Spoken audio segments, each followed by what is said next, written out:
तुम्ही बाहेर गेला होता, चित्राताईंना विचारा, सिक्वेन्स सगळे वाचून दाखवले मी परत मी तुम्हाला चिठ्ठी पाठवून सांगते.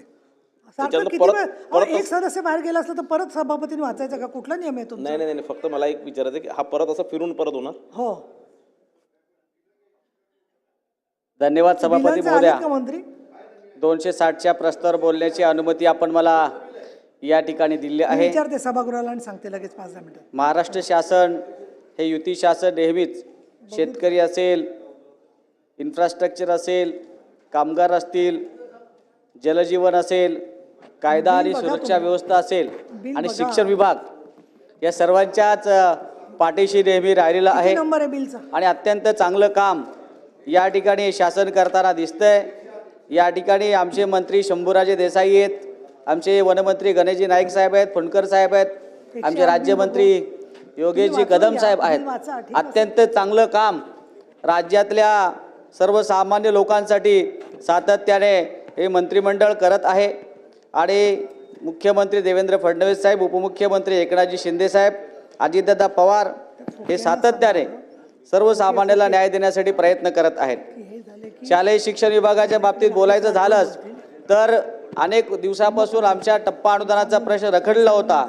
त्याकरता 970 कोटी रुपये मागच्या 2 महिन्यापूर्वी महाराष्ट्र गव्हर्नमेंटने जाहीर केले आणि आमच्या शिक्षकांचा जो टप्पा अनुदानाचा प्रश्न होता त्यामध्ये शिक्षकांच्या खात्यामध्ये पैसे आलेले आहेत आणि सर्व शिक्षकांमध्ये एक आनंदाचं वातावरण निर्माण झालं आहे.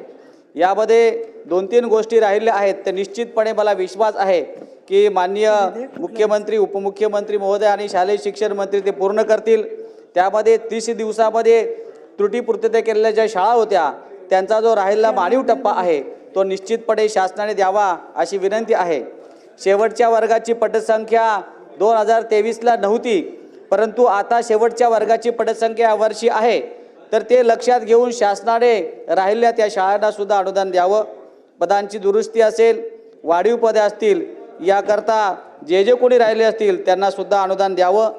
सध्या काही काळापुरती पटसंख्या नव्हती एखाद्या वर्षाला, परंतु त्यावेळेला त्यांचा जो टप्पा होता तो टप्पा थांबवला होता, परंतु आता त्यांची पटसंख्या वाढली असताना त्यांना शासनाने वाढीव टप्पा दिला होता, पण अचानक तो टप्पा थांबवला आहे. तर तो टप्पा न थांबवता त्यांना मागचा आणि आताचा टप्पा सुद्धा दिला गेला पाहिजे. संच मान्यते दुरुस्तीच्या संदर्भामध्ये अनेक प्रश्न या ठिकाणी उपस्थित झाले आहेत.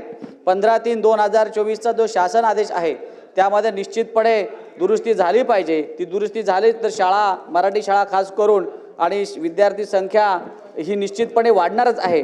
त्याकरता शिक्षक टिकले पाहिजे, शाळाही टिकल्या पाहिजे. याकरता शासनाने त्या निकषामध्ये शिथिलीकरण करणं गरजेचं आहे. आश्वासित प्रगती योजना सर्व शिक्षकांना 24 वर्षाची वरिष्ठ निवड श्रेणी मिळत नाही, पण शासकीय कर्मचाऱ्यांना आश्वासित प्रगती योजना लागू झाली आहे. त्या संदर्भात सुद्धा शासनाने सकारात्मक दृष्टिकोन ठेवून आश्वासित प्रगती योजना लागू केली गेली पाहिजे. अर्धवेळ शिक्षक असतील, माध्यमिक, उच्च माध्यमिक, अनेक वर्षापासून ते सेवा करत असतात, त्यांचं उन्नयन केलं पाहिजे आणि त्यांना सुद्धा सेवा संरक्षण देऊन जर का विद्यार्थी संख्या कमी झाली तर दुसऱ्या कॉलेजमध्ये, शाळेमध्ये त्यांना नोकरी दिली गेली पाहिजे.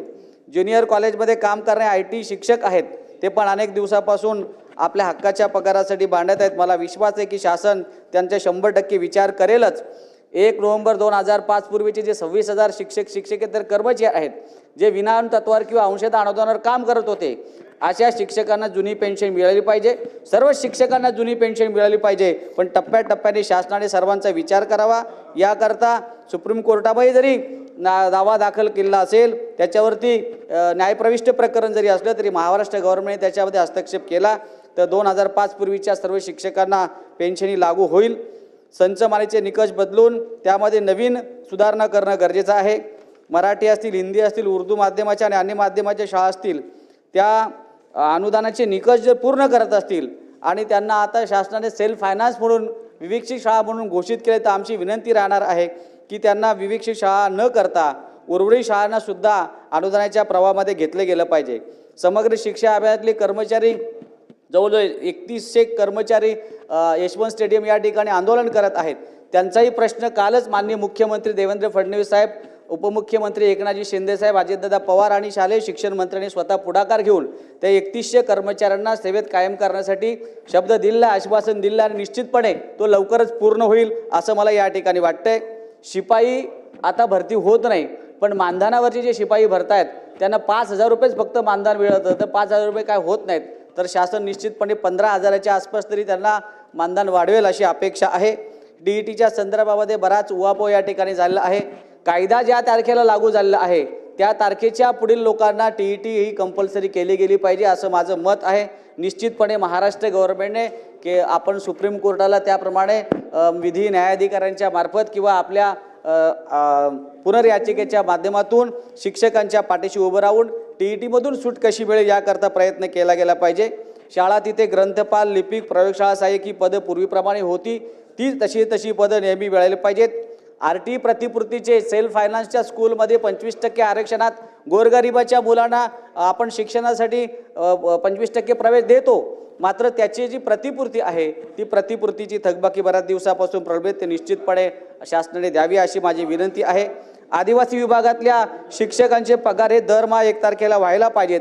तसंच आश्रमशाळेमध्ये सध्या खूप अनेक प्रकार आपल्याला पाहायला मिळतात, अनेक प्रसंग त्या ठिकाणी पाहायला मिळतात. तर माझं निश्चितपणे शासनाला सांगणं असेल की आश्रमशाळेमधील शिक्षण विभाग आणि वसतिगृह विभाग हे वेगवेगळे केले गेले पाहिजेत. त्याच्यासाठी थोडं मनुष्यबळ लागलं तरी चालेल, पण विद्यार्थ्यांची सुरक्षा ही फार महत्त्वाची. आपण अनेक ठिकाणी पाहतो की विद्यार्थ्यांनी गळफास वगैरे घेतले, असे प्रकार आपल्यासमोर आलेत. तर त्यावर एकच उपाय करावा पाहिजे की शिक्षण विभाग वेगळा असला पाहिजे आणि वसतिगृह विभाग म्हणजे एकाच कर्मचाऱ्यावर जास्त ताण येणार नाही आणि त्यालाही त्याच्या कामाचं चांगलं नियोजन करता येईल आणि सगळ्या शाळेचा कारभार आश्रमशाळेचा चांगल्या पद्धतीमध्ये करता येईल. हे सगळ्यात महत्त्वाचे विषय आहेत. माननीय आमचे कामगार मंत्री या ठिकाणी बसलेत. गिरणी कामगारांना आपण 1,12,000 घरे देणार आहोत, त्याबद्दल आपलं अभिनंदन आहे. मुंबईमध्ये जागा नाही म्हणून त्यांना शेलू आणि वांगणी या ठिकाणी प्रोजेक्ट सुरू आहे. त्यामध्ये शेलूमध्ये जे 31,500 घरं त्या ठिकाणी तयार होणार आहेत त्याकरता त्या लोकांची पसंती आहे. मात्र त्यांचं असं म्हणणं की आम्हाला पंतप्रधान आवास योजनेतून 2 लाखाची सूट मिळाली आणि MMRD वर्कपासून 60,000 सूट मिळाली, तर बऱ्यापैकी आता सगळ्यांकडेच पैशाची अडचण आहे. तर त्यांची ही विनंती आहे. तर निश्चितपणे मंत्री महोदय आपण त्याचा विचार करावा अशी आपणास विनंती आहे. त्याचबरोबर खो खो वर्ल्ड कप मी कालही बोललो की 2025ला खो खोचा वर्ल्ड कप आपल्या महाराष्ट्र गव्हर्नमेंटच्या मुलींनी जिंकलेला आहे. त्याकरता त्यांना ती नोकरी आपण कबूल केली आहे आणि 2,25,00,000चं कॅश प्राईज आणि जो त्यांना मार्गदर्शन करणारा शिक्षक होता त्यालाही 22 लाख रुपयाचं प्राईज आपण जाहीर केले.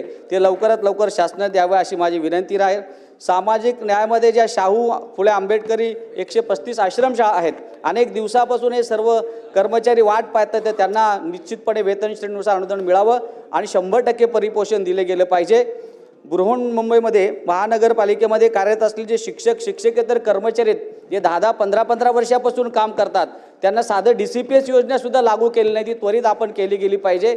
त्यांना जर कुठं काही प्रॉब्लेम निर्माण झाला, अनेक लोक त्या ठिकाणी मृत्युमुखी पडलेत, पण त्यांच्या कुटुंबियांना कोणत्याही प्रकारची फॅमिली पेन्शन त्या ठिकाणी सुरू करता आली नाही. त्याचं कारण की DCPS योजना त्या ठिकाणी लागू झाली नाहीत. नवी मुंबई महानगरपालिकेमध्ये काम करणारे आमचे गणेशजी नाईक साहेब या ठिकाणी बसले. त्यांनी स्वतः त्या ठिकाणी पुढाकार घेऊन बऱ्याच शिक्षकांना कायम केले आहेत. राहिले थोडेसे शिक्षणसेवक आणि कंत्राटी कर्मचारी आहेत, त्यांनासुद्धा लवकरात लवकर कायम करण्यासाठी शासनाने पुढाकार घ्यावा आणि आमचे मंत्री महोदय निश्चितपणे त्याच्यामध्ये पुढाकार घेतील. मुंबई महानगरपालिकेच्या ज्या काही शाळा आहेत त्या ठिकाणी खाजगी संस्थांच्या काही शाळा चालतात, तर त्यांचं 10% जे भाडं होतं त्याच्या बाबतीत शिथिलीकरण करावी अशी एक मागणी आहे. तर त्याकरता पण विचार करावा. खोपोली नगरपालिका असेल किंवा ठाणे महानगरपालिकेमध्ये जे कर्मचारी आहेत त्यांना 7व्या वेतन आयोगाप्रमाणे पगार दिला गेला पाहिजे. याकरता शासनाकडून काहीतरी हेड तयार केला गेला पाहिजे अशी एक मागणी आहे. महिला बालविकास अंतर्गत अंगणवाडी सेविका आहेत, त्यांची काही पदं भरणं गरजेचं आहे, तर ती भरली गेली पाहिजेत. शालेय पोषण आहार शिजवणाऱ्या ज्या महिला आहेत, सभापती महोदय त्यांना फक्त 2,500 रुपयाचंच मानधन महिन्याला दिले जातं, तर 2,500 रुपये काय होत नाहीत. तो कृपया ते 5,000पेक्षा जास्त मानधन केलं गेलं पाहिजे याकरता विनंती आहे. ITI मधील जे शिल्पनिदेशक आहेत त्यांच्या ज्या काही मागण्या आहेत त्या पूर्ण केल्या पाहिजेत. RRचा मुद्दा बऱ्याच दिवसापासून प्रलंबित आहे, त्यांना प्रमोशन देण्यासंदर्भात शासनाने भूमिका घेतली आहे, तर ती पण लवकरात लवकर पूर्ण करावी. सभापती महोदय आपण मला या ठिकाणी 260च्या प्रश्नावरती बोलण्याची संधी दिली. महाराष्ट्र गव्हर्नमेंटचं या ठिकाणी अभिनंदन करतो आणि निश्चितपणे महाराष्ट्र गव्हर्नमेंट सर्वांच्या सोबत आहे असं या ठिकाणी अभिनंदन करून थांबतो. धन्यवाद.